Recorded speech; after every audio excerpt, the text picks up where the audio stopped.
mahasiswa ekonomi, please buka YouTube, nanti buka film judulnya Inside Job.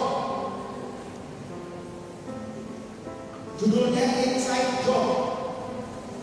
Jadi kalau saya Pak, kalau ngajar mengatur Pak, saya wajibkan mahasiswa nonton dulu. Inside Job, bagaimana peraturan tahun 2004 yang akhirnya bersatu pada tahun 2011, negara-negara Eropa akhirnya bangkrut. Islandia, Estonia, Italia, Portugal, dan beberapa. Karena apa? Utang luar negerinya melebihi dari kemampuan penerimaannya. Bapak tahu misalkan apa?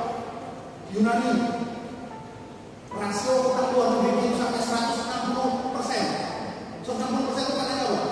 Kalau dia punya gaji 10 juta, pada saat terima gaji 10 juta, pada saat itu dia juga bayar utang 16 juta. Lah 6 juta dari mana?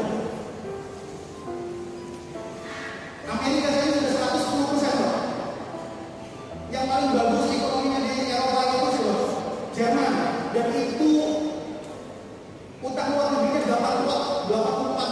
Maknanya apa? Kalau dia gaji 10 juta, dia harus bayar utang berapa? 8,4 juta. Nah, makannya cuma berapa? 1,6 juta. Sedih ya? Enggak kayak sedih aja sih. Enggak soal. Indonesia berapa? Utangnya kemarin sempat 26%. 26% itu maknanya apa? Kalau gaji 10 juta, bayar utang berapa? 2,6 juta.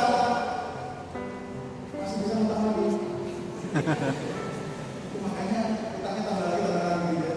Cuma yang tidak pernah dibicarakan oleh politisi adalah pendapatan kita GDP kita peningkatannya itu jauh lebih cepat daripada peningkatan utang. Itu yang pernah dibicarakan. Yang selalu dibicarakan itu nominal utang kita sudah 4.000 triliun. Tapi saya setuju negara yang mau banyak utang harga dirinya ini jadi jatuh. Meskipun boleh jangan berutang.